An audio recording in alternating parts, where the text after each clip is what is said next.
Good afternoon. It is 1 p.m. on Thursday, May 22nd, 2025, and this regular meeting of the Sandpoint Urban Forestry Commission is now called to order in council chambers at City Hall, 1123 West Lake Street, Sandpoint, Idaho.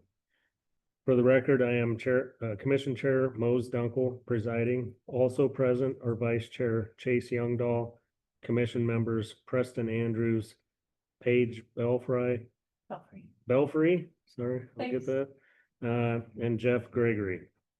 In addition to our board members, City Council Liaison Kyle Schreiber, City Staff Liaison Eric Bush, and Deputy City Clerk Haley Keys. At this time, I would entertain a motion to approve the minutes from our April 24th, 2025 meeting. Move as presented. Do I have a second? I'll second. Okay, been moved by Chase and seconded by Preston. All in favor? Aye. Any opposed? Okay, motion passes and the minutes are approved as presented. At this time, we will continue our discussion of categories and definitions for heritage and other valuable trees in Sandpoint. Would anybody like to lead the discussion, or Eric? I'll kind of start off on this item, item number 2 and item number 4 that's coming up. I have made no progress in the last month. I've been coordinating our Arbor Day event and responding to tree permits and the like, so that's been taking a lot of my time. So if commissioners have anything to present or add to these items, let's go for it, but I don't have anything to add today. Well, I guess in mulling this over a little bit, so already in city code, there's the reference to heritage tree. The heritage or historical tree may be designated by this commission in coordination with the Historic Preservation Commission based on the criteria as described in the arboricultural manual. As far as I could tell in the arboricultural manual, it's more or less just the best management practices in a document this time. It really doesn't have any kind of reference to heritage tree. So, I mean, I guess, do we want to work around what's in the code and build off of that, or do we want to reverse that and build something and then work to revise code?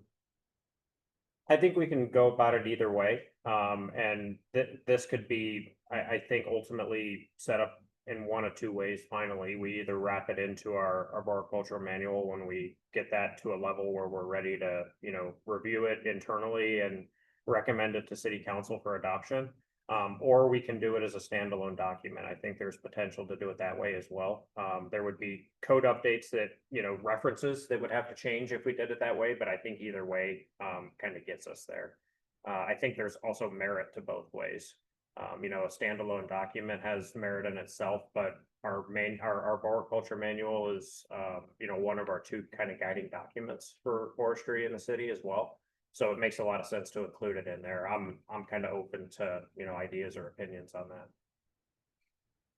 Could you do it both ways and have a put it in the arboriculture manual, but also then pull it out as a separate handout or whatever you call it? Yeah. So yeah, we could do it that way. And I think about our outstanding trees at Sandpoint pamphlet that is, as we've discussed in previous meetings, a bit dated. Right now, that could be kind of our standalone document, and that could include both the categories and how they're defined, and the categories themselves, as well as the kind of outstanding trees or heritage trees, whatever we land on as a definition. We could highlight those specific trees in that document as well, if that was desired.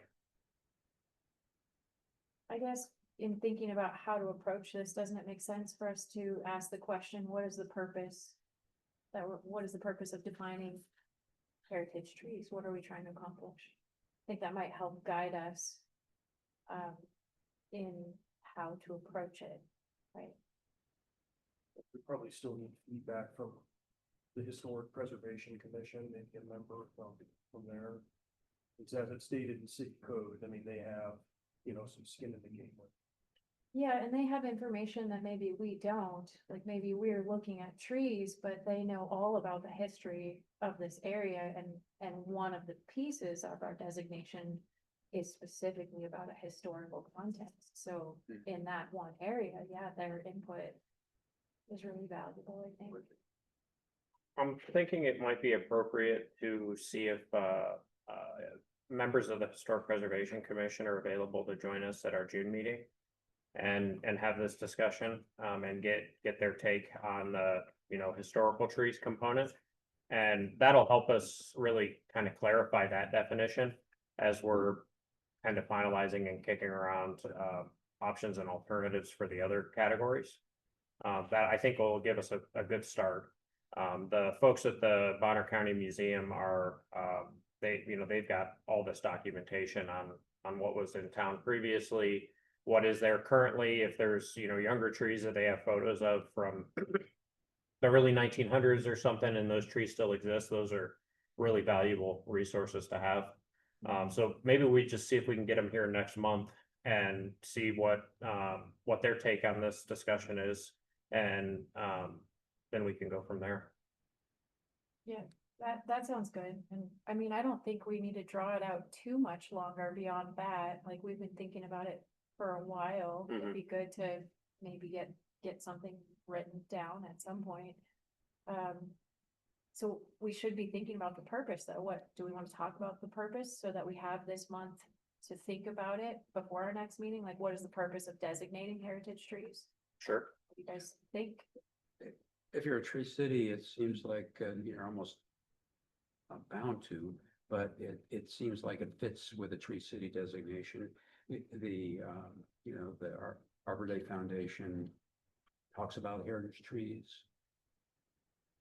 So it seems like it's kind of natural to me to have a designation for heritage trees.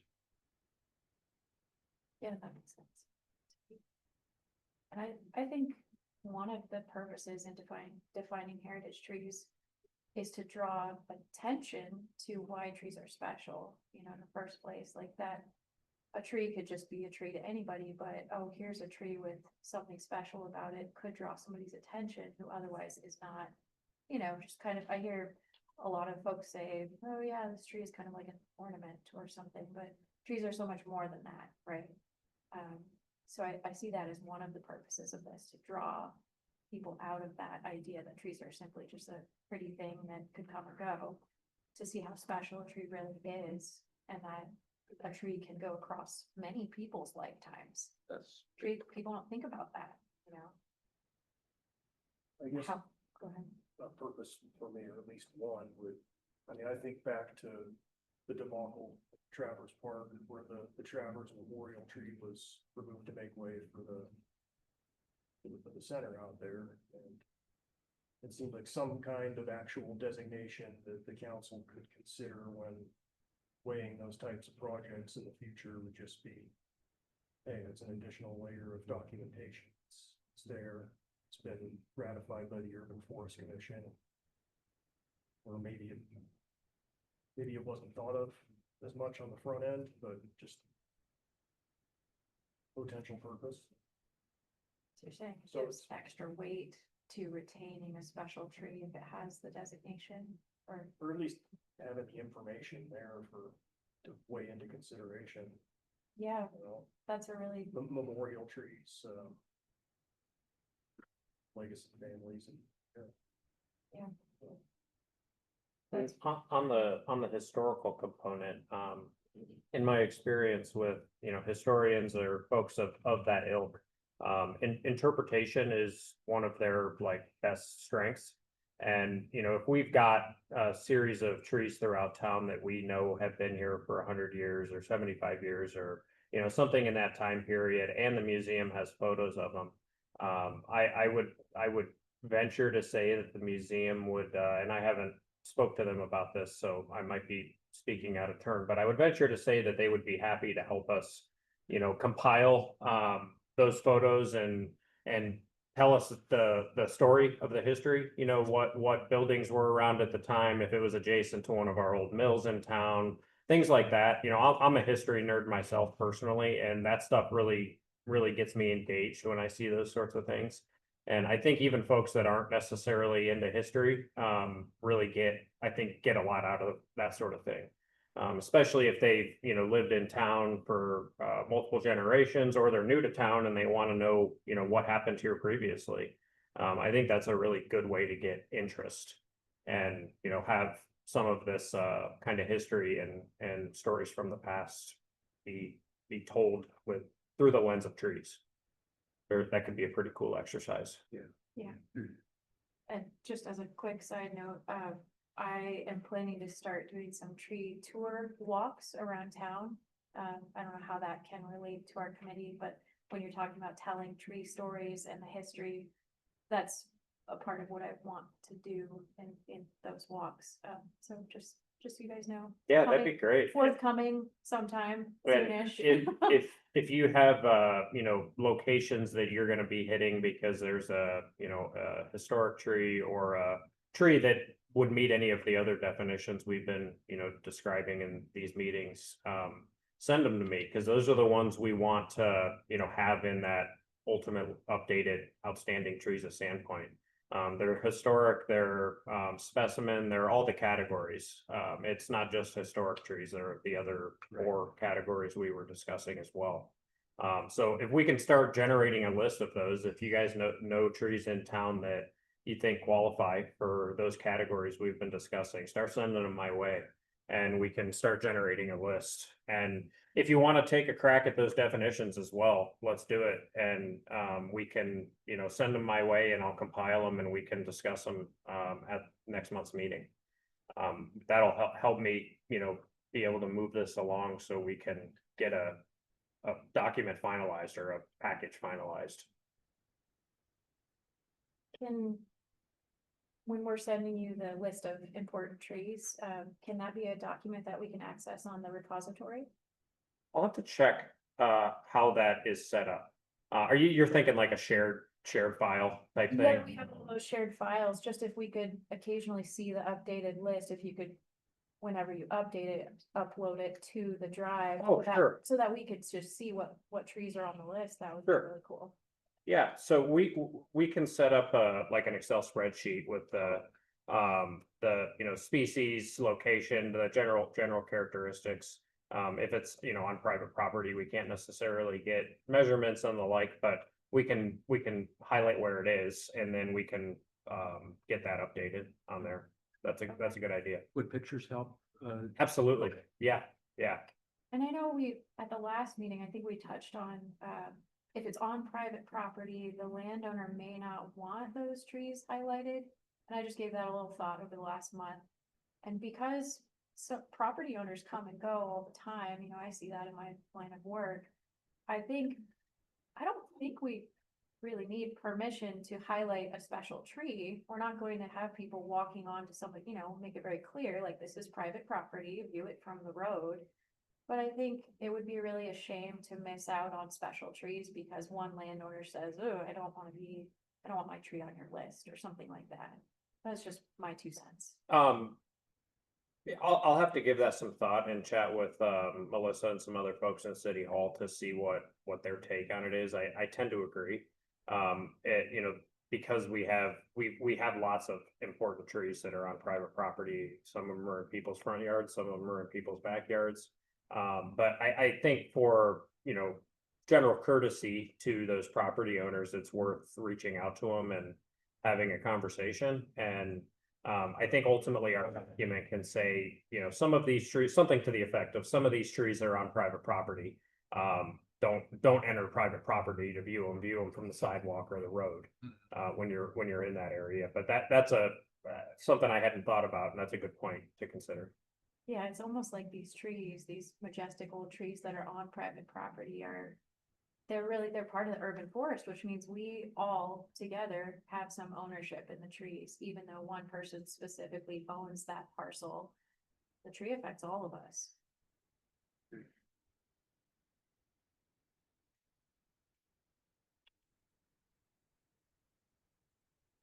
Okay, more discussion on that?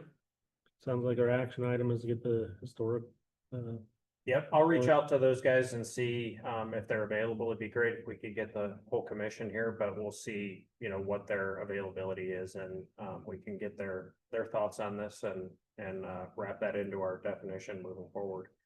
And like I said, email me trees and email me, ideas for the definitions and I'll compile them all and we can discuss them, next month. Very well. Okay, next item says number 4, but I think it's actually number 3. So It is. I don't know if it matters. I made a note of it for Sam. Okay. So item 3, discussion of our May 31st Arbor Day event at the Sandpoint Farmers Market. All right, I've got some exciting stuff to announce. I've got a kind of a pamphlet, a flyer that talks about our Arbor Day event. I intended to get that to you all an hour ago in an email to take a look, but I didn't get there. So I'll get it to you right after. I've sent it to some of our local partners, Connexu Land Trust, so Spokane Conservation District, Idaho Department of Lands, those types of groups. And I'm hoping they're all going to show up. I know at least a few of them will be there for our event, so that's pretty awesome. And it basically our event May 31st at Farm and Park, from 9 a.m. to noon. The farmers market has a space reserved for us. So we will have a table set up. Depending on the weather, I can get a tailgate type tent set up. And we're going to do the tree planting at 10 at the downtown parking lot. And our parks crew is going to dig that hole for us next week, so it'll be all prepped and ready to go. I purchased the ginkgo tree yesterday from a local nursery.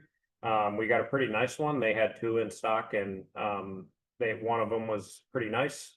It's about 6 feet tall. It's in a 5-gallon container, so we should have a pretty nice tree to plant. I'll get some stakes and some nylon webbing or rubber ties for staking it. Do you guys have a preference?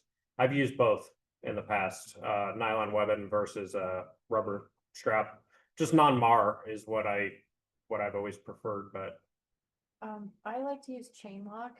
It's the point is not to like pull either way on the tree. You use the windward side. You figure out where the main wind is coming from, and you put the stakes on those sides. Yep. And then you give it the ability to move. You don't like strangle it there. You give it the ability to move. And so chain lock, have you seen chain lock? I've probably seen it, but I'm not familiar with the name. So it's like black plastic rectangles that are in a chain. And one rectangle can go sideways through the hole in another rectangle. They're all the same. And then it twists and locks in place. So you can choose whatever size of loop you want. Oh, yeah. Without tying something that's going to actually restrict the flow through the cambium or become like a problem for girdling at any point. And so you just you can give it a fairly large loop. You stake it about 2/3 of the way up, and you give it the ability to move, because that's how the tree develops trunk taper, which is the strength and integrity of the trunk when it's young. That's super, super important not to tie it in there super tight. Yep. But chain lock is what I would, yeah. Excellent. We'll get some of that. We'll have stakes on site. We'll have everything we need. Our parks guys are gonna keep that tree watered and alive. Well, I'll get a water bag. We may not have it by next Saturday, but they'll keep that filled and keep an eye on it throughout the summer and make sure it stays healthy. That I'm looking forward to that. It's going to be a pretty exciting part of the event. Basically, what I'm figuring is we'll have the table set up, and at 10 o'clock we can all head over to the parking lot, and I'll basically put a sign up on the table that says something to the effect of, "You missed us. Come over to the parking lot. We're planting a tree." And I'm going to have various, educational resources available on tree care, pruning, planting, removals, that sort of stuff. I'm going to utilize the ISA resources because they are pretty good. If you have particular ones you think are good to have prepared, send them my way, and I'll get them printed and make sure we have them there. I intend to have a stack of different resources because you never know what sorts of questions are going to come up. So that and we received 100 free larch seedlings from Spokane Conservation District. They were generous enough to provide those to us. So I got them this morning. They're upstairs in my office. I will take them home and keep them alive for the next 9 or 10 days. And we can give those away starting at 9 on Saturday. So that's pretty exciting. They're good sized ones. They're about 3 feet. Oh, wow. We got a bundle of 100. They're wrapped up in, so about that big of a bundle. So that's pretty exciting. I think folks are going to be really Nice. knocking down the door to get a large seedling. Yeah. Are you gonna, or is one gonna be planted in the that southwest corner? I suppose we could. I was planning on getting a larger one and planting it this fall. Yeah. But we could consider that if we wanted to. Those are easy to plant, so I suppose we could just pop one in the ground while we're doing the other one. That's a good idea. I guess it depends. Do we want a 2 or 3 footer out there right now, or do we want something that we can, that has a little bit more size and will help it establish? I think there's merit to either. You know what I'm gonna say. Yeah. Smaller trees usually establish better because they haven't been containerized and all those unnatural forces causing the gardening. If you know how to plant a tree correctly, it doesn't matter that much, but. And I completely agree, and I've witnessed that over my career as well. My concern with that size is that somebody's just gonna yank it out of the ground. Yeah. And, Yeah. throw it at somebody else's car or something one Friday night. Are these trees gonna have a tree protection fence, just because they're young trees, to protect them from like a car getting too close or a bicycle leaning on them, like just a visual? We could install Yeah. fencing around them. I highly recommend it. Or a Yes. moose eating. Yes, moose eating Or a it. moose. I know Yeah, personally the moose visit that lot, and. I think from- just keep public away too. It's like, Yeah. it I doesn't work take in much. commercial plantings and the public is really, really hard on newly planted trees, no matter what size. Yeah. So that fence is just sort of, even though it's, maybe you can still like push in the fence and hit the tree, the visual of it, I think keeps people from doing stuff to it. So, Yeah, we can provide that. We can just get some T-post and sink T-post around it with like the green plastic mesh fence or something like that. And yeah, we can absolutely do that. It's a good idea. One quick thought on that. If more than 2 members of this commission are gonna be there, then we should probably make sure it's noticed as I don't know if you wanna call it a workshop or We can what, do that. a special meeting, something Yeah. like that, just so it not. Yeah, we can violate definitely open take meeting care of laws. that, just like we did for the parking lot when it reopened. We had it classified as like a special meeting kind of, or workshop. That way it doesn't violate any open meeting laws or anything like that. Perfect. Probably fall under the parameters of a workshop. Yeah, and we'll get it Yeah, all noticed good and to- everything for you guys. Thanks, Kyle. Good Um, comment. Public newspapers, Well, I can show you on my laptop screen the flyer. You can't Oh, see it all that well, but basically I'll read it to you. It says Saturday, May 31st from 9 a.m. to noon, Farm and Park at 3rd Avenue and Main Street in Sandpoint. We'll have a booth set up at the Sandpoint Farmers Market. Join the city of Sandpoint's Urban Forestry Commission for the tree planting ceremony at Sandpoint's newly redeveloped downtown parking lot at 10 a.m. We will have 100 free larch tree seedlings to give away. And then down below, I've just got some little kind of bubbles that say tree planting demonstration, Q&A with Sandpoint City Forester, and you guys, if you want to do that as well. And then the educational resources. If there's any other things you guys want to do, absolutely send them my way. There's, I think, other things that we could pull off. That was the amount of time I had to track stuff down as I was working on finding one of these ginkgos and getting all the stuff organized. But if you have other ideas, send them my way. I think there's a possibility to do, a tree pruning somewhere. If anyone was willing to do that, we could, I'm sure, find a tree pretty close and walk a group over there if some folks are interested in that. I'm open to ideas if anyone wants to, throw them my way. I'm happy to volunteer for, like if it's a 1 hour planting class, or if you're suggesting pruning class, now or at some point, just so you know, I'm That'd be great. Thank you. happy and willing. As far as resources, sounds like you have a lot of ideas to consider. I'll offer up in case you're interested in this. So I do teach tree planting classes, and I've got more like local, I great. usually give the Trees Are Good, which is through the ISA. That's the one I like best for a very simple, like, here's the basics of planting a tree. But then this is more like considering our zones and selecting quality nursery stock and timing for here. And then I give other stuff like, you know, a bit about newly planted tree care, which is super important too. So if you're interested in this, this is, you know, my document that I've created locally for here. I could give you this. Yeah, please. So that we could offer that up too if you're interested. Absolutely. Are you okay with me printing those and sharing it? That's fine. Is it okay to, it is like through our business as a consulting arborist, this is what I put out. Can Sure. we keep that on there just so that, you know, the credit is Yeah. that I created this? Yeah, and I'll check and make sure we're allowed to do that as, you know, with your private company. But Right, I don't want that's any great. conflicts. Agreed. We want to avoid that. So Yeah. if it's a questionable thing, we'll Yeah, just skip it. hold it and provide the ISA resources, but Okay, that'd be great. Thank you. yeah, you're welcome. I just wanna, the more we can get out there, the information about how to do it correctly, the better. Absolutely. Who plans on being there or knows that they can be there I plan on being there. Yeah. for, the majority of the time or portion? Maybe not clear till noon, but through the tree planting. I can at least be there for the tree planting, you know, by 10. Eric, are you able to use the microphone to make a public, you know, like a public announcement? Yeah. About that? Yeah. We have a portable PA system Okay. that I'll grab next week, and I'm probably gonna try and avoid setting that up at the farmer's market since they've got their other stuff going on. I don't want to interrupt their Got you know, normal activities, but I'll have it set up over at the parking lot. Okay. So when we're doing that demonstration, we can, you know, somebody can be the MC and describe what we're doing, and we can you know, provide some information.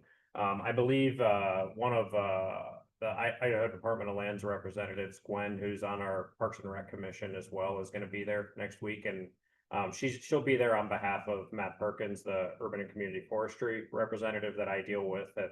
He's in their Boise office. He was unable to make it, but she's going to be there in his stead, and I think she might have something she wants to say on behalf of IDL. So I'll happily provide that to her. And if you guys wanted to say anything, you're more than welcome to. We'll have that set up, and like I said, I just figured we'd avoid the farmers market area and do that over while we're doing the tree planting. The mayor. I think the mayor is going to be there. I'm confirming his attendance. I know there's a lot of interest in the city hall for this activity, so I think he'll probably be there. And we're gonna have I'm trying to figure out whether it's the first or second council meeting in June. We'll have the agenda item on the council agenda for an Arbor Day proclamation, and the mayor will read that during the city council meeting as well. You're gonna be doing the physical planting, Eric, is that you? Yeah. Okay, and you said you might want somebody to like MC, help describe what's happening? Yeah, and I'm open to ideas and volunteers. I'll have some, you know, shovels and the like with me.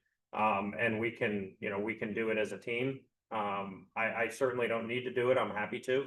But I'm willing to, you know, take the microphone, take a shovel, whatever works out, we can do. If nobody else wants to, I'd be happy to volunteer it's about an hour, right? Like 10 to 11 actual. I have a lot of practice at it, so. Yeah, that'd be great. Thanks, Paige. Oh, help. Great. Okay. Okay, sounds good. That sounds like I'm not aware of the city doing something to this level in a while, or maybe of it. I'm pretty excited and I'm really grateful that the farmer's market's able to accommodate us. They get really busy and I'm sure they're full up with vendors, but they said they'd have space for us. So big shout out to them for setting us up. We're gonna, I wouldn't be surprised if if our large seedlings are gone by 10. The farmer's market gets pretty busy first thing in the morning, so I imagine there's gonna be a lot of folks and, ooh, free trees. And, you know, we'll go from there. I am gonna try and have, something, I don't know if it'll be written, like a flyer or something to that effect, but, we don't want these trees planted in the right of way. Because they're conifers, well, kinda. And I suppose if there was any, conifer that could be planted in the right of way, a larch is the most appropriate. But we don't really want them planted, you know, where they can grow and obstruct visibility or anything like that. So we'll have to try and tell folks as we're giving those out that, you know, they need to be planted on your private property unless you have a unique situation. And not You guys underneath have power any- line. Yeah. You And- guys have any right tree, right place brochures? We don't. That's something I would like to get prepared, but I think ISA has one. And we can use that. Are you aware of one, Jeff? Avista has. Avista has one? I can work, I know we've got a bunch at the office. Yeah. Yeah, if you have some printed and you can get them to me or bring them on Saturday, that'd be great. If not, send me a PDF and I'll print some. Thank you. So it just occurred to me that on the bike path or the walking path, the old along Highway 2, Yes, so we had talked about that strip of yes. maybe a potential area to plant. Would any, I mean, I don't know how you guys feel about it, but maybe we can take 10 of those. I mean, we'd probably have to protect them pretty well too, and they're, you know, we don't want them to get mowed over either. Right. But just a thought, because I know that had come up in like maybe our first meeting. Yeah. Let me think about that and talk with the mayor and see what resources we might have, because we'd have to have, you know, someone available to do maintenance and make sure those trees were watered. Another thing I was considering, I think 2 meetings ago, we had, I'm absolutely drawing a blank on his name. The gentleman that came and addressed this commission about that, about tree planting in that corridor. And I think we can, I'm sorry? That was Brad Smith. Brad Smith, thank you. That conversation's still ongoing in City Hall, and we do have our IRA grant money that we can utilize to plant some trees there. Maybe we could pull something together and get some trees planted this fall over there. That would give us time to figure out the maintenance side of things, you know, how they're gonna be watered and protected and all that. The caveat with that is, it will cost a little bit more than typical tree plantings because the funds for this IRA grant are subject to, Buy/Build America and, prevailing wage laws. So we'll be paying whatever contractor we hire to do that work at a slightly higher rate than you would pay, you know, just the general market in the area. It's just conditions of that dollar because it's federal dollars that we were awarded, but we've got some options, I guess is my point. ITD has pretty large rights of way. I mean, I don't know how much is within their jurisdiction, when you get up, you know, close to the edge of that pathway. I believe almost that entire corridor is in ITD's Yeah. right away, and we'd have to receive permission from them to do those plantings. I missed the location of this. Highway 2, on the north/west side, between the bike path and the highway. Kind of in front of like Carter Country and, From, as, Yeah, from Boyer to Division. you got it, Yeah. yep. It used to be a railroad corridor and those tracks were decommissioned in the early 2000s. Okay. I mean, railroad right of way is federally deeded too, so I don't know if that's technically still railroad property that the city I- just kind of adopted the management of. I believe the railroad deeded that right away to ITD when they abandoned their tracks. Our GIS system calls that out as ITD's right away. And I believe Bonner County's does as well. So I'll double check that, but I'm 95% sure it's ITD's right away, and we can request permission to do that. The caveat is ITD may or may not give you permission. It depends, kind of what their goals are right now, but generally they're only going to give you permission to plant, and they're going to give you no guarantee that those trees are going to remain there. If down the line they are doing a widening or expansion or something like that, of course they're at risk. But Is there water, or would they have to be hand watered? they'd have to be hand watered. That's part of the That's- challenge. That's the investment, really. Yeah. Is the watering over time. Yeah, Well- if we had irrigation running down that corridor, it'd be quite a bit easier to, just plant some trees and not worry about them as much, but without that, we've got to have staff available and, resources to go over a couple times a week. And I Wonder if think- we could talk to the local businesses and see if the businesses adjacent would be interested in like adopting a tree. it's absolutely worth asking them. Yeah, some, in my experience, some are gonna say absolutely, and they're gonna throw their full weight behind it, and others are gonna say, please don't plant a tree here. And it really just depends, but it's definitely worth reaching out, because that could really help us on our maintenance side of things. I mean, that would work, I guess, up to about Dripshin, past that, it's, there's not really anything except the high school and Chuck Slough. Yeah, I guess I was picturing it all being east of Gription anyway, because you get a lot of trees once you get west of Division. There are some. Not necessarily between the road and the path, but The other side. the other side of the path is pretty heavily forested. We might be able to get some of those businesses that, there's a bike path and an additional right of way or grass strip anyways between where these trees would be planted in those businesses. I'm thinking of the vet clinic VCA that's over there. Those folks, if we reached out to them, they may, be willing to go over and do some maintenance on those trees, even though it's not directly adjacent to their property. That may be the more appropriate side of the path to invest something like this anyway, being that I think it's almost a near certainty at some point ITD is gonna expand Highway 2. I mean, service levels are already kind of pushing the threshold, in my opinion, so. Yeah, and I believe after Brad addressed this commission a couple months ago, him and I shared some emails back and forth, and I might be misremembering, but I believe he told me he thought he might be able to mobilize some volunteers that could help in maintenance there as well. And that's another great resource or great option. So I'll reach back out to Brad and see what he might be able to pull together, and then we can figure out where we're gonna go. Get people involved and excited about trees, a little bit of ownership. Yeah. That's how it starts. Yeah, and between the Arbor Day event and things like this, one of my goals generally is to just bring awareness to tree care, urban forestry, our program, anything that gets somebody thinking about trees and that wasn't previously. And all of these things are helpful. If we can get groups of volunteers to help maintain the trees, awesome. We're getting folks that are aware. If we can get the adjacent businesses, awesome. If we can, any of those things is a benefit in my eyes, a big positive. So you said you guys were gonna be at the farmer's market from 9 to noon? Yes. Okay.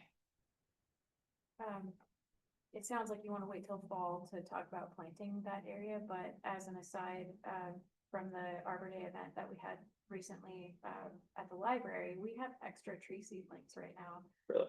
I have like a free tree nursery going at Matchwood. It's a self-service right now, and there's still some there, so, if we're talking about a low investment, it's still good planting time. I don't know if that can come together now instead of in the fall, but there's there's two species there that would probably work for this. So there's bald cypress, which is a tough urban tree that we have, I think, one of in this entire city. And then we also have river birch there. And I know it's like not a great roadside tree, but it's a much better birch than the paper birch at this point in time, which is why we picked it. And if you mulch it heavily, it's going to take care of a lot of the heat stress from being in a heated environment. So Nice. they're little guys. They're about this tall without their root system. So they're very small. which is kind of ideal for, they would be free and they would establish well because they're so tiny. So last I checked, there was over 20 of each left. Awesome. So maybe we could tap into that as well. Yeah, I know right now is a more ideal time to plant. But if we can't keep it watered and have somebody at least responsible to keep after it, then it wouldn't make it probably. Yeah, so. Well, I'll start next week having some more, I'll kick this discussion off again internally with the mayor and some other folks in City Hall and see kind of what their general opinion is. And then we can go from there. I'll also reach out to Brad and see, I know he had some ideas and also thought he might be able to get some trees donated. I believe from Idaho Forest Group is what he said. Those would be conifers, so we'd have to be careful where we located them. But we've got some options. So let me do some digging on my end and we can discuss this again next month. If we can get something in the ground soon, I'll move that way. If not, we'll kind of see what's possible for this fall. And since that meeting at the Arbor Day celebration, the tree planting would be noticed. If you did make some traction this week, you could potentially discuss it next week so that you wouldn't be waiting until next month. I don't know how late you want to plant those. Would June be too late? End of June? And it depends on the weather. It does depend a little on the weather. The later you plant, the less successful they'll be. So the earlier the better, but good care and mulch, like proper mulching is huge. So if they're getting watered regularly in the heat, and you're still gonna have, decent chance of success. They might just be a little slower to start. Sure. So I will just say, I don't know how possible that would be for the farmer's market with having discussions and everything like that. Okay. Just the way that they have been meeting or noticed before is that members of the commission or committee, they're invited to an Arbor Day celebration taking place at Farm and Park and at the public parking lot. And it's basically just saying attendance is not mandatory, but there may be a quorum of members that are showing up for this event. So I can check with legal. I'm not sure exactly how that discussion would be able to take place at the Arbor Day event, but I can find out for you guys whenever we notice that. Thanks. See what can fit, I guess, within the legal parameters. Yeah. Workshop setting. Yes. Yeah, because we want a 2-week, had to notice 2 weeks. So noticing, I believe a lot of the noticing that's done in the newspaper has to take at least 3 weeks prior to a meeting, but since we're not noticing anything in the paper, I will check with Zach and Fonda and see how we're best able to do this. Another concern would be the condition of the soil in that area. If it was a rail line, could be a lot of compaction out there. Yeah. I would expect we would need to do some soil amendments. And even other toxins Right. present. Good, the trees absorb the toxins for us, right? Not so good for tree health, but good for human health. Yeah, well, no cottonwood has grown there yet, so maybe it is. That's telling us something.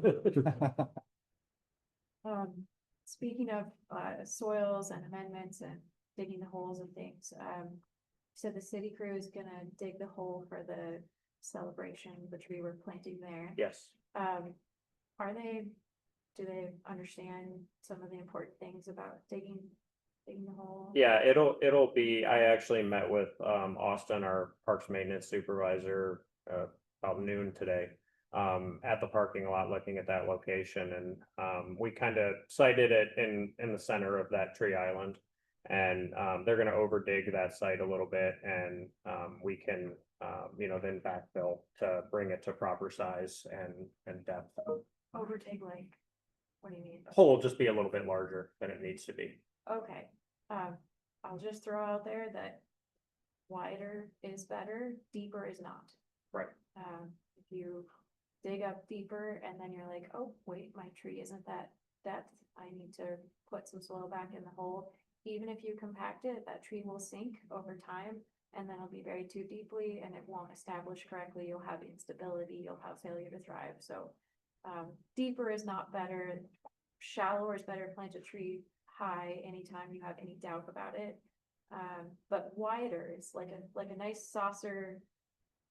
I just hope not to show up and find like a really deep pot shaped hole. They use an auger bit on a tractor or? what's their- I'm not sure know they what have? they're gonna dig it with. I know they have both. I don't know what they typically dig.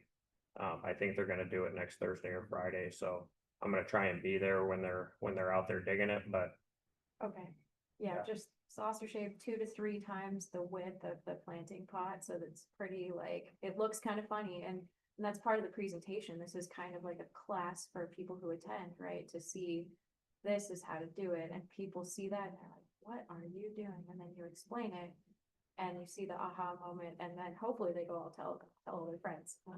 Yeah. and what, throughout the construction of the downtown parking lot, those, that island in particular, because it didn't exist prior, except the linear portion of it, was pretty heavily compacted while they were doing that construction. Of course, we've got 6 or 8 inches of, really good fresh topsoil on top that, backfilled behind the curb. But that clay layer below is pretty heavily compacted right now. So they were gonna kind of like till that, like mix it some, is that? I think that was the intention. Okay. To kind of loosen that up because it was construction 99% compaction, which basically removes all air and Yeah. voids from it. So It's pretty tricky. yeah, Tricky site. it's a bit tricky and it's an opportunity to explain a kind of post-construction tree planting. Yeah, And this site just went through a big makeover and here's how we're properly prepping this. And we'll cross our fingers. yeah, I mean, if they're gonna dig lower than the tree and then compact it some. It's still gonna sink some, but after that compaction, somebody's gonna wanna like scarify that soil with like a cultivator, so there's no hard walls for a root to hit and turn. And then it would be important to explain to the audience, whoever that is, maybe we're gonna plant this tree an inch or two higher because it's going to sink, because we had to do this, this is how we account for these factors. Yeah. So explaining that I think is important for the education piece. It's a great opportunity to explain what we're doing out there. Yeah. And just as an aside, if I might for a second, Mose, Sure. I am working on a little article about trees and their benefits that's gonna be in the Bee next week. It's pretty general stuff. It's about trees uptaking stormwater, heat island reduction with proper tree canopy, shade, mental health, wildlife habitat, biodiversity, economic value, all that type of stuff. So it's pretty succinct. It's 4 or 5 paragraphs long, but it's just kind of hey, here's some tree information, and it'll be come to our Arbor Day event on Saturday. So trying to again get more notice and awareness of just trees generally in town, and maybe it'll encourage some folks to reach out to me and ask for a little bit more information. Nothing really technical in there. It's just trees uptake stormwater and it saves our stormwater infrastructure, and shade saves you air conditioning, your air conditioning bill in the summer, things like that are pretty. So be on the lookout for that. I'm not sure what day it'll be in the paper next week, but we're gonna get it over to the Bee, I think, on Tuesday. You need to get it to the reader as well, or just the bee? I'm not sure. I think just the Bee, but we can check with both. Are you gonna post it on Sandpoint online for the event, or? Yeah. Yeah. Yeah. I know you said you were gonna keep the PA system over at the parking lot. I think usually music starts at 10 o'clock at the farmer's market. And it seems like if they allowed us to make a quick announcement, hey, we're headed over to do this event, probably draw a lot of people. just Sure. with a simple announcement. But I think the PA system is, I think it's maybe the individuals bring their own stuff, do you guys know? So it may not be set up until like 10 o'clock. Sure. I just think that'd be good to draw. If anyone wants to make an announcement. Yeah, that's a good idea. I- At the very least, the unit we have is a portable deal. It's all kind of contained in one, the speakers and the actual control board. So if their system isn't good enough, we could maybe plug ours in for a few minutes. Hey, come join us over at the parking lot, and then we'll head over there and plug it back in. I don't think the farmer's market management has a house PA system on hand, so I mean, it would just be up to whoever happens to be playing, whatever their. Yeah. Whatever their equipment. They always seem pretty casual about announcements, so. Yeah. Okay, I think we can proceed to, next discussion, topic, which would be updating the arboricultural manual. And back to you again, Eric. Yeah, and this is the second item I referenced at the beginning of the meeting that I haven't made any headway on since our meeting last month. It's pretty busy in my world with tree permits, and less tree permits and more just questions generally about trees, and I'm, you know, taking appointments with folks and meeting them when they've got questions like that. So I just haven't had any time to dig into that, but I can pull up my the document I had. Well, I can't pull it up because we can't screen share today. But I had kind of the, you know, directory of just headings of different sections. Did anyone have a chance to take a look at that or have any thoughts, comments between last month and this month? It's only like a 20-some page document. I mean, that's something we wanna. When the screens are working, go through and go through a few pages at a time, go through a third of it. I think that's, One meeting and a third the next, and I think that's a good idea, because we went through the proposed comp plan that way with the group, and we went through line by line, and a lot of it went really fast and some of it went very slow, but I felt like that was a really good way to have everybody in the same room, and it went well. And Chase, are you talking about our current manual? Reading that and then deciding what we need to update, or the kind of newer draft version? just the one, whatever you have. I saw the whatever's in the repository. That's the 2003 version. Yeah. So Yeah. That's a good idea too. We can kind of compare that with the headlines of chapters that we were discussing last month, and you know, this section's pretty good, or we need to add this paragraph or delete this paragraph or update, and then kind of plug in the additional sections we might want and start figuring out what the content of those is as we're having that discussion. That's a good way to keep moving this forward, I think. Yeah, we could have it over a few meetings or more, however long it took. I think that'd be a good idea. we'll probably wanna, once we hammer out the heritage tree definition, or however we'll wanna categorize those, adding a chapter into the arboricultural manual on that, since there's currently reference to city code, so. So, and we also had some discussion last time about, you know, what is the purpose of the arboricultural manual? And it sounds like it's mostly for homeowners to have a basic understanding. And a little bit about our locale, like there's certain things about specifically here.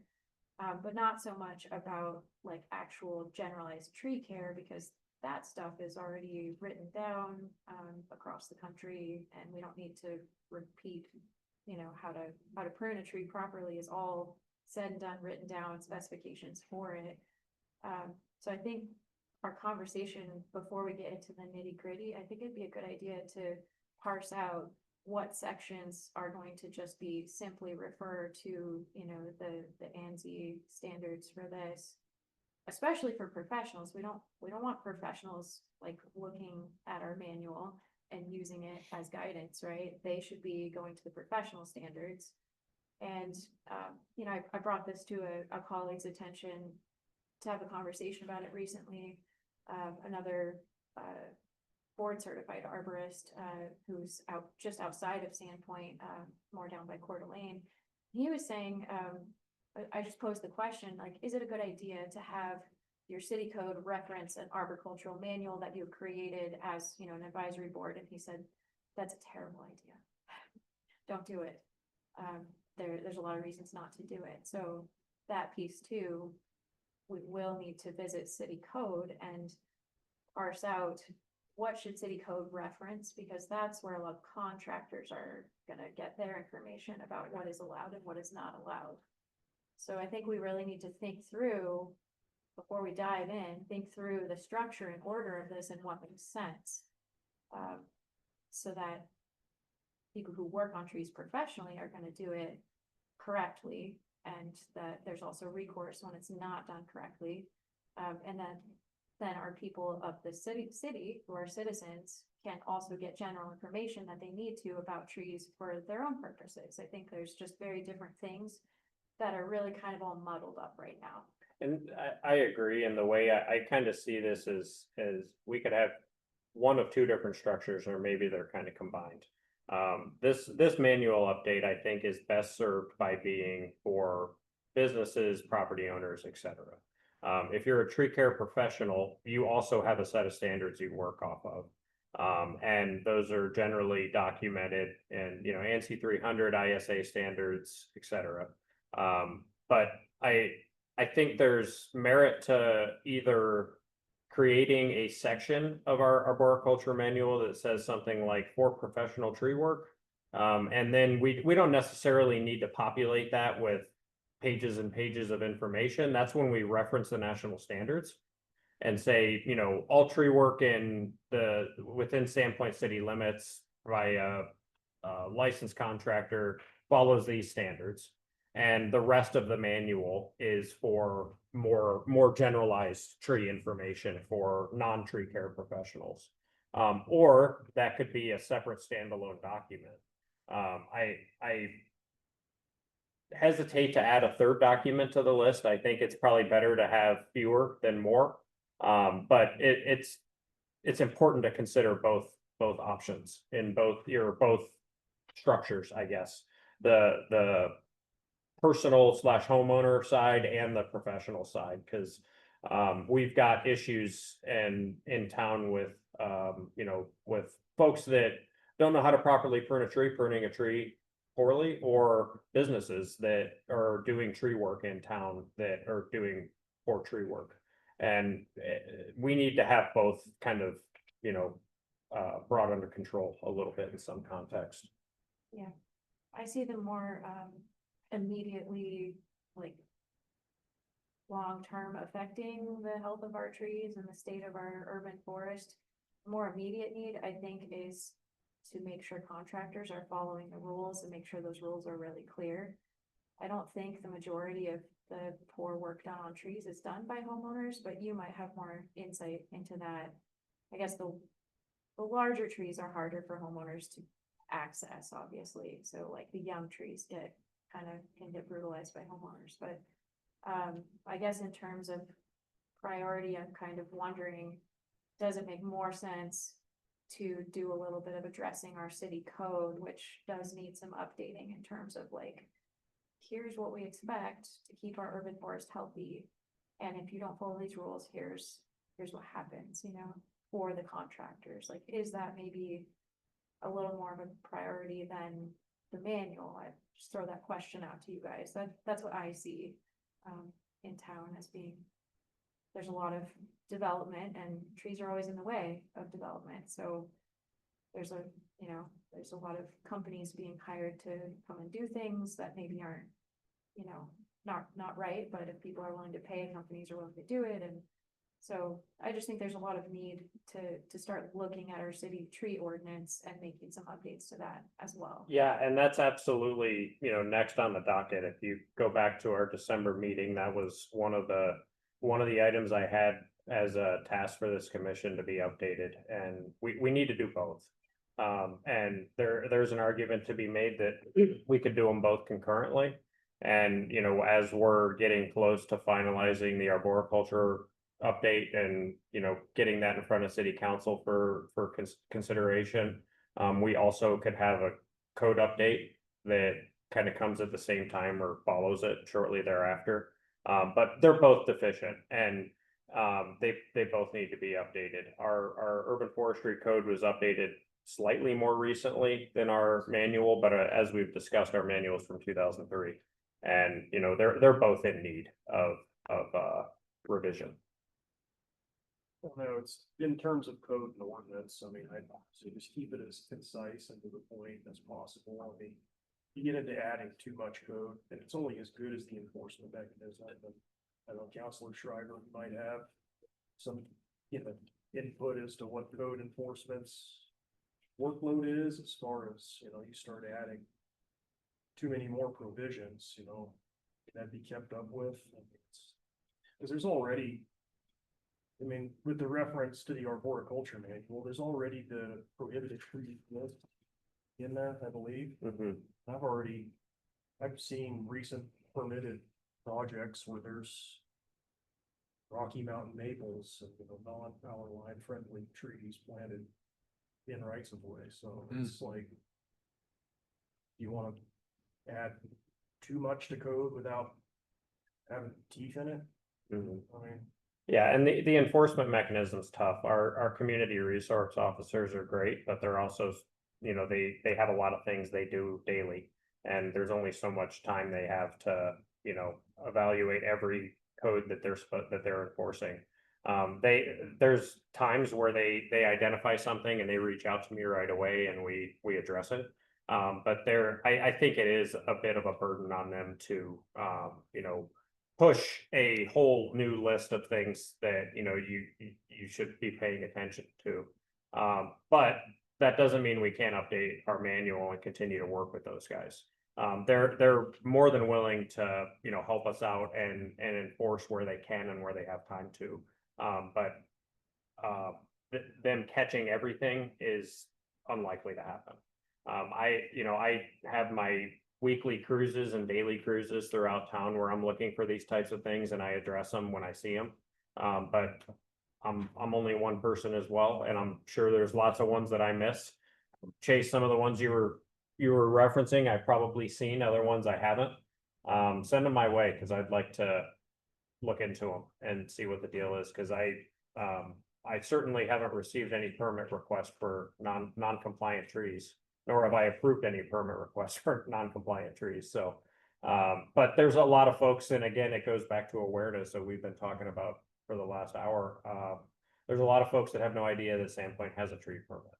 And that alone is an undertaking to get that awareness out there. And for the most part, folks, when their neighbor tells them, "Hey, did you get a tree permit for that?" And then oh no, and then they reach out to me and like, "Hey, it's no big deal as long as you didn't cut down 3 big right-of-way trees or something, and then call me." Just reach out to me. I'm not a boogeyman. I want to help you, not get you in trouble or anything like that. And most folks know that, but there's just a significant portion of our population that doesn't know that we have tree permits and doesn't know that they, need to get a permit approved before they can, trim their tree in their front yard or plant a tree or remove a tree. So it's kind of starting from step one way back here. But our Arbor Day event and, some of these other things are going to help us with that. And the more and more folks that know, the better that's going to get. But in the short term, it's just trying to keep our heads wrapped around it and keep things generally okay. I have a quick question. So the standards that we would want, like a commercial operation and generally a homeowner as well, I believe you referred to them as like ANSI standards. And once that's set, would they sort of reuse the same number? So the ANSI's rule number 3506, for example, or would that number change? So if you want to reference a specific, like, tree protection during construction, then it would be like, yes, ANSI A300 part, 6, whatever.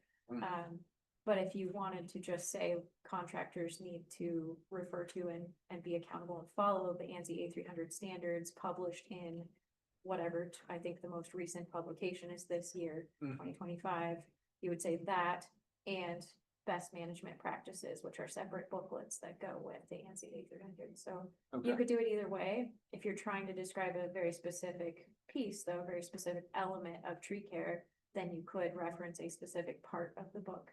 Yeah. So yeah, to your point, I don't think we should write ordinance that lists all of those standards as much as just directing to. Yes, the Uh, resource. Yeah, an expert organization that has it. And so the tricky thing is you don't want to have to update your ordinances very often. So if we Right. could say it's ANSI 800 Mhm. and it's always going to be ANSI 800, then that's a great way to approach it, I Yeah. think. I agree. To your question of, enforcement, I think if it's tied to a building permit, it should be fairly easy to enforce. But yeah, to Eric's point, there's a lot of people that are doing, landscaping in their right of way. A lot of people don't even realize that that's not their property to work in. So, that enforcement's very difficult. It's more of an educational piece, I think. But do we have a strict trigger in our building permit process that requires the contractor or property owner to submit to you the type and location of trees? Kinda, and I'm working on improving that, so our building permits, for example, are reviewed and organized in software called BSNA. It's a government software. Our accounting system, everything that the city runs utilizes this software. And part of that, it has a review process included in it. So when a building permit gets filed with the city of Sandpoint, there's a list of a handful of people that review that and then basically say, yep, I reviewed it, and they check it, and then it moves on to the next person. So right now, I am not a checkbox on that list for private development. So if you're, building an apartment complex and verifying that you're complying with our tree code, forestry code, when you're, doing that, and you have to have X number of trees per X number of linear feet of frontage you have. I work with our planners and our building department, and they let me know when those applications come in and I review them. For the most part, the applications comply. But sometimes we'll tweak a species or something like that.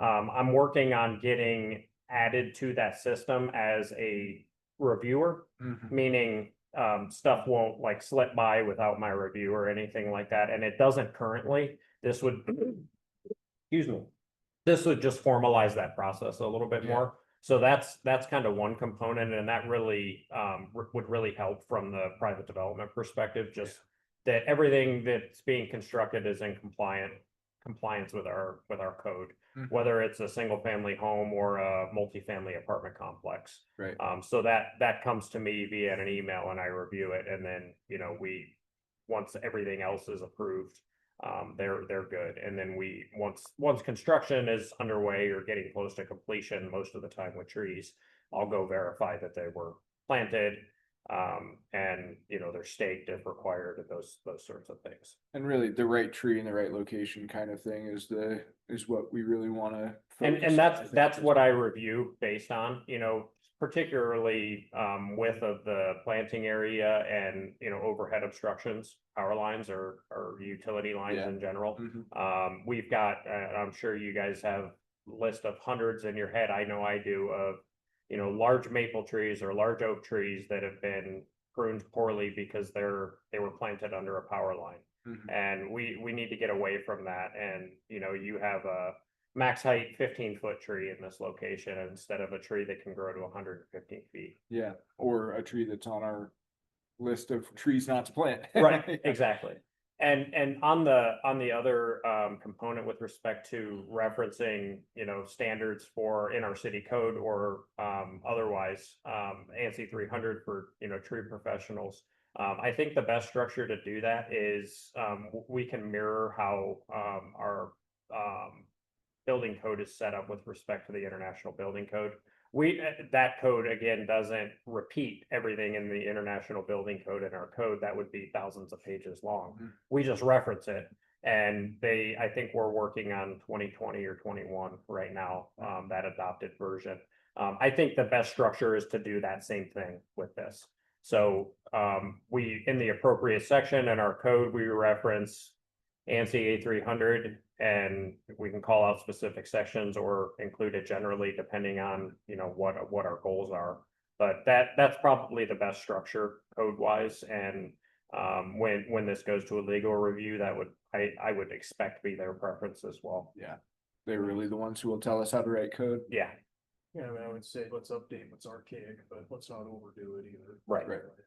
I think one easy change that would be really effective would be any place the city code references the arboricultural manual to change that to the ANSI A300, because our manual, our arboricultural manual is a very slim slice of what exists in that huge set of standards that's updated by experts every year. There's really no reason to reference our manual if that's really the purpose of that is for homeowners and stuff. well, homeowners reference our code as well, so it's important that our code is digestible and not, filled with technical information that that folks that are not, experts in that world, Well, that's where the can best understand. management practices come in, because like I showed you guys last time, the big books were like a lot of vocabulary terms, like look this up, here's what that word means. But then there's a separate smaller book that goes with each section. That's just little chunks of paragraphs that's very digestible for homeowners. So the best management practices is where that would be super helpful. And essentially, when we're making our ARB manual, it's just gonna be copy paste little pieces from those books. There's no reason to recreate the wheel, and what we have is outdated. We should be going with what's up to date, scientifically proven, written by experts, in my opinion. I don't know why we would do anything else. And Well, I then, think there's a mixture of city right-of-way trees and then private trees. And I think there should be a difference of one of these is suggested for homeowners and then the other one is required. Yeah. And so like, I feel like we have a gray area here where we're talking about both. And we really have a lot of say on the right-of-way trees, but on the homeowner side, on the private side of the sidewalk, we're just suggestive only, and hoping that, they follow the same type of stuff, but that's where that ends. So I think, in my mind, I think the manual is for the homeowner side, and then any type of code would be on the other side of the sidewalk, or for future development where, like with a PUD, I could see it being a factor, or a mixed use development or something like that, where we would have more say in what was happening, or a conditional use permit maybe. But otherwise, I think we're stuck with just hoping that people do the right thing, or we give them something that's super easy for them to read and to follow. That if they want more, then there is more available. So is it currently under the appropriate title? Forgot what, Title 7. Cause where I'm coming back to is if somebody does want to do work on a tree, they should have a permit. Or if they want to remove or add, there should be a permit, so. Everything that gets done with that is under the direction of the permit process with the tree, right? Mhm. So. Other than that, they're not gathering a permit to do work on trees in their own yard, and they're on their side of the. That's so, correct. Yeah. and just for general information, it's not this way in every city. There are plenty of cities where trees are protected, whether or not they're in the public right of way, if they're on private property. A lot of cities have tree ordinances that protect a tree of a certain DBH, certain girth. So that's just the way things are here now. It's not how they are everywhere, just so that's understood. Like someday, maybe our tree ordinance would have protections for example, heritage trees that reside on private property. That you need a permit to do any work on this tree. That happens in a lot of cities across the country. And I see that that could be damaging in a place like Idaho to like the tree commissions. You know, what we're trying to do is promote trees, not upset people that they can't do things to their own trees. But I just want to throw that out there that like, it's not always that way that, oh, our hands are tied, we can't touch, or that our code can't influence trees on private property. It'd be a very delicate subject, but it doesn't, it's not that way everywhere. And I may be mistaken, but I was looking in state code recently, which I do a little bit more than I would like to, unfortunately. It's not really that exciting. But I was searching for something in state code with respect to forestry and tree care in particular. And I believe I saw a reference that unless, and this is where our heritage tree discussion comes in, unless you have a designated heritage tree / all of the other definitions that might fall under that. I believe state code says that you are unable to, you as in the city of Sandpoint as a municipality is unable to preclude private property owners from doing what they want with their trees. Unless they're designated as heritage tree, historic tree, something in that respect. With that said, it's probably been 6 weeks since I was looking at that, so my memory might be a little bit fuzzy.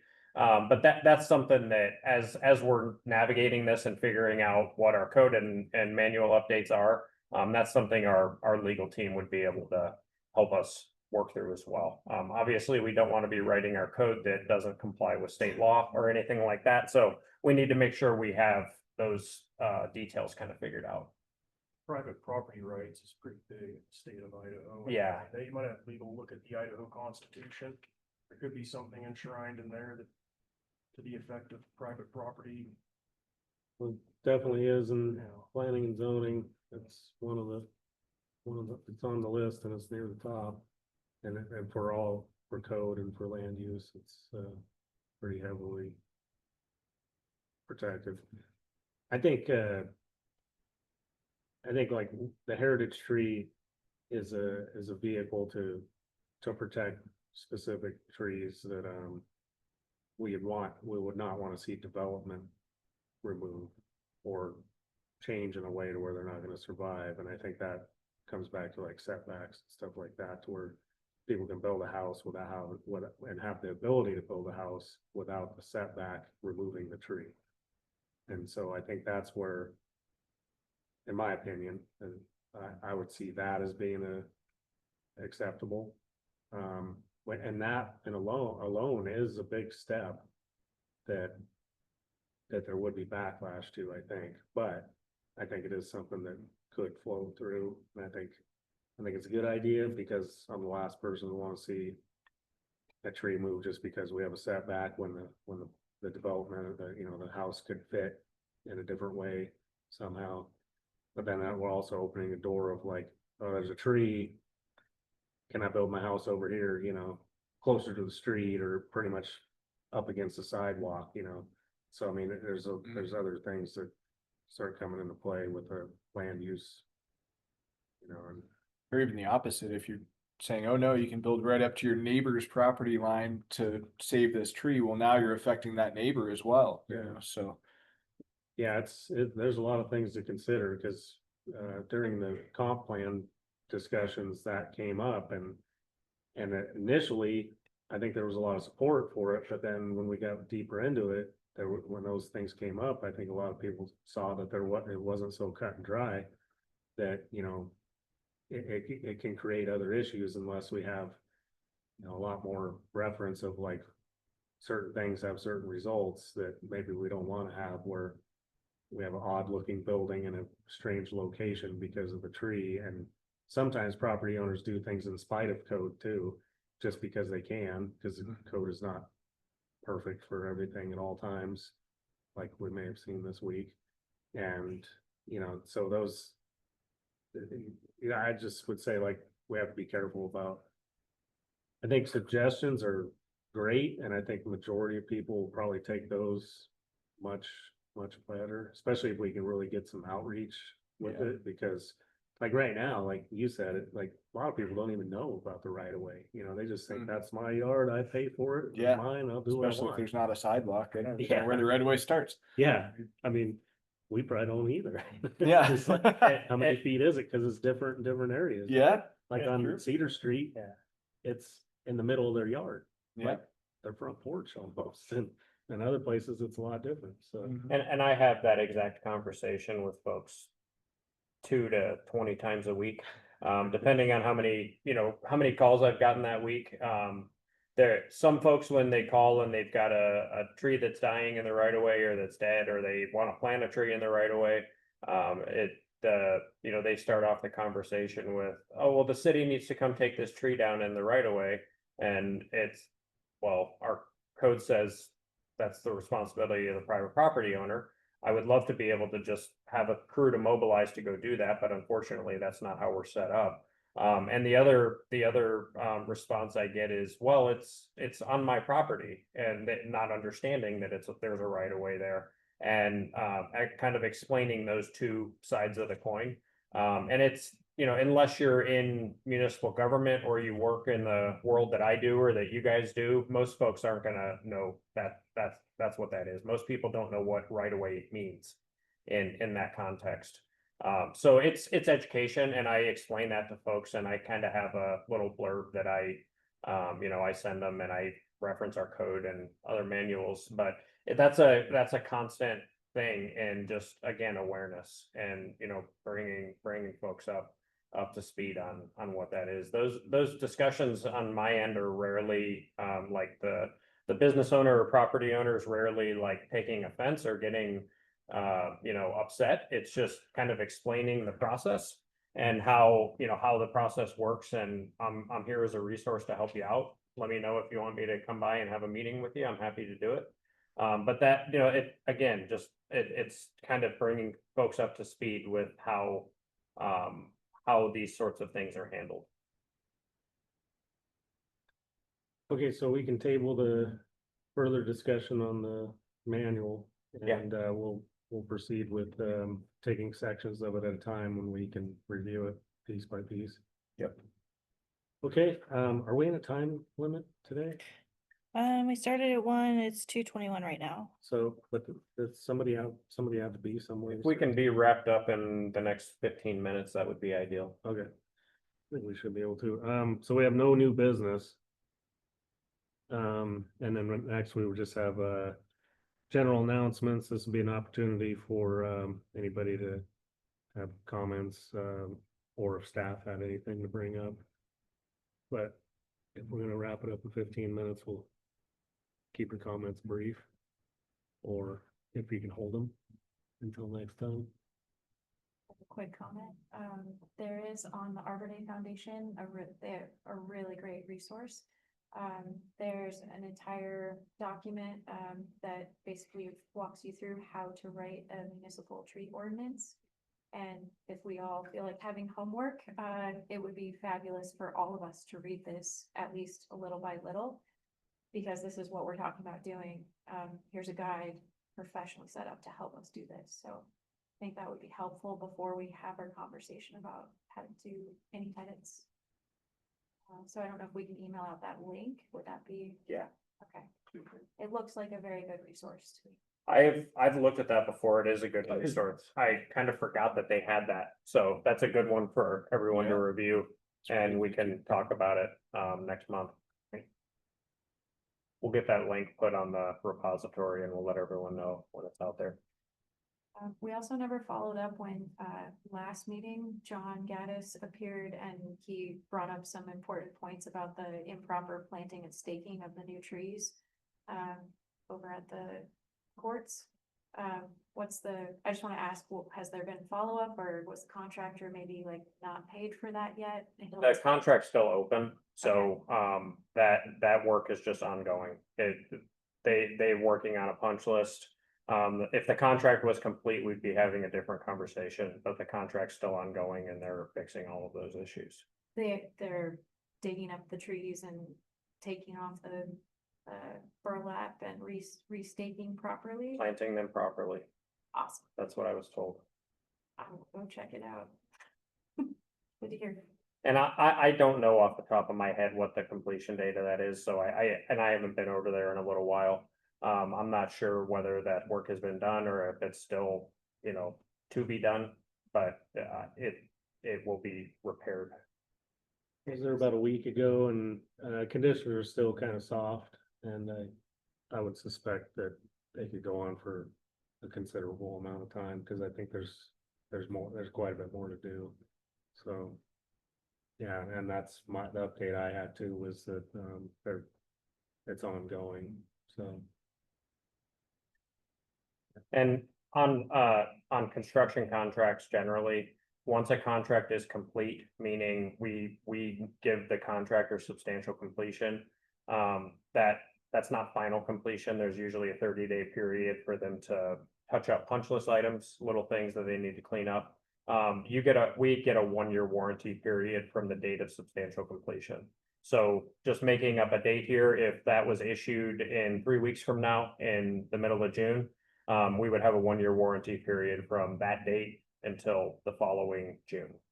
That's for any construction product, but it also includes landscape materials. So if 10% of those trees die or 5 of those trees die or whatever, the contractor is required to replace them within that 1-year period.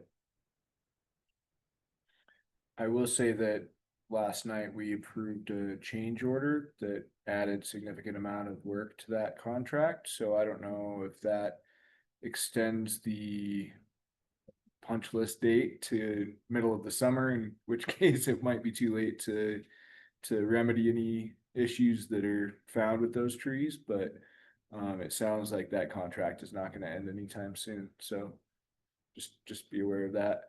Yeah, and those are same contract, different companies performing that work. So there's a landscape subcontractor that's doing that portion of the work, and the portion that Counselor Schreiber is referencing is for the relocation of the pavilion that was moved when the construction started. That, am I correct? That's part of it. Yeah, there's Yeah. some other landscape And some other issues too, yeah. miscellaneous items. Anyways, so two separate crews. There's a concrete/excavation company that's doing the pavilion component, and then a landscaping subcontractor that's doing the other portion.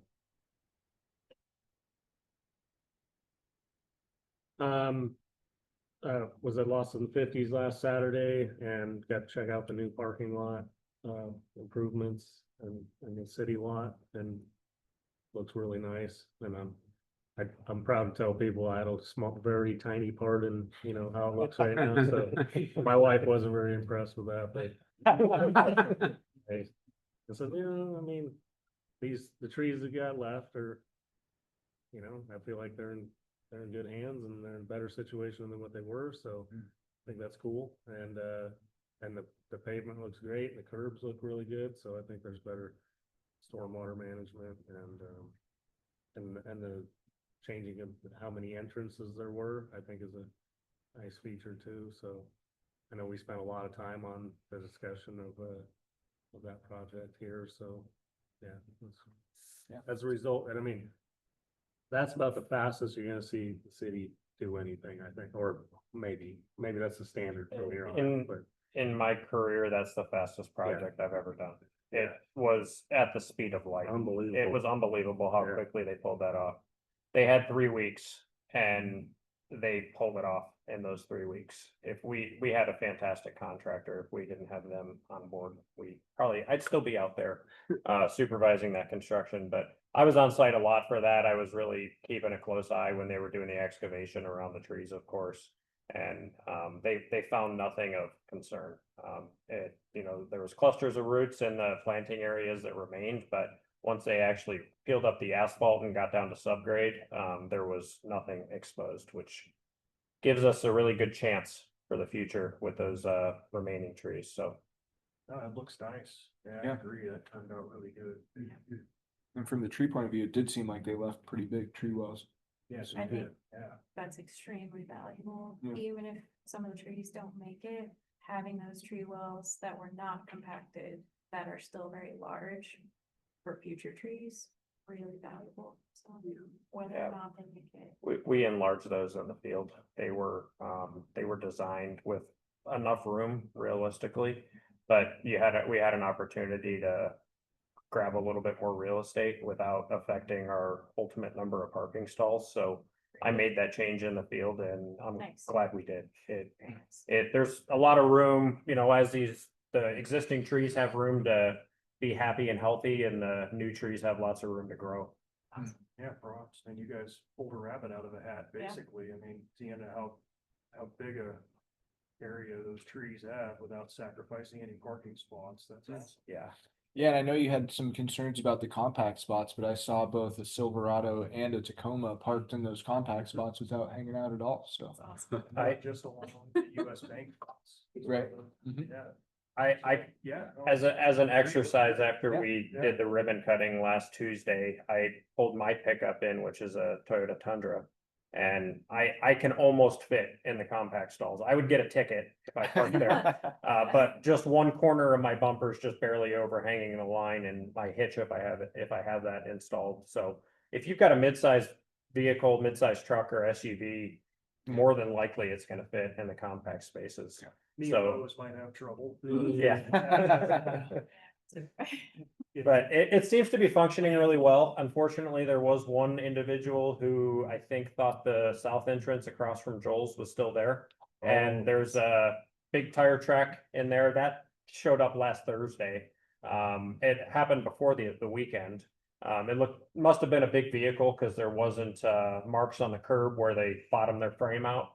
But it looked like they pulled two front tires in, got into a soft spot and backed out. So there's a little bit of a hole there right now that'll we'll have add some soil to it. Probably just a muscle memory thing for some Yeah. people. Yeah.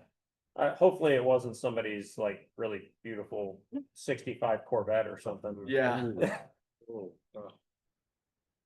Now that all the heavy lifting is done on that project, is there gonna be some compost to top dress and some mulch on top of that for the existing trees? Yeah, we can work on that. I was kind of on the fence on the larger trees. Popular convention goes both ways and the science kind of swings both ways. And from what I've seen over the last 20 years on that, I have a hard time with adding mulch to mature trees like that because they've been that way for 40, 50, 60 years in many cases. Though on the other side, there's an absolute argument to be made that they need it. So I'm happy to entertain that and, we can have that as an agenda item and our parks crew, we could ask if they can do that in the fall. Yeah, the sooner the better. I mean, before they did undergo some stress with this project, even though you said you didn't see any huge roots. That mulch, the science does now show that it will moderate temperatures for one thing, which in a parking lot is huge. It will keep the lows from being quite as low in the soil and it will keep the highs from being quite as high. So it's more stable temperatures for them and water retention. So, we noted there was a little bit of stress in some of those trees. And we could not only like reverse that stress, but also potentially promote some healthy new growth in those trees with a very simple application of mulch. So Sure. it would be huge if we could do that. And as a bonus, it could serve as weed mitigation too. So Yeah. that's bare soil that's gotta have seeds in it. I mean, that it does. So as long as you have that mulch stacked deep enough to keep the sunlight from, reaching that soil, and that's gonna prevent weeds as long as you keep that maintained. Yeah. Yeah. It allows water to pass through. Allows water to Yeah. pass Yeah. through. I mean, the big thing with that is that it keeps the soil from drying out in one day Yeah. in the sun. That's. Yeah. Especially the southern end of that Yeah. lot when it's 90 outside, it's pretty scorching out there. It's amazing those trees even Yeah. have survived, honestly. Like They're tough. yeah. And cedars struggle specifically with With the heat, higher temperatures. So that's a thing we could do for them to help them through it. Okay, let's wrap it up. Meeting adjourned at 2:33. 33. Do we know if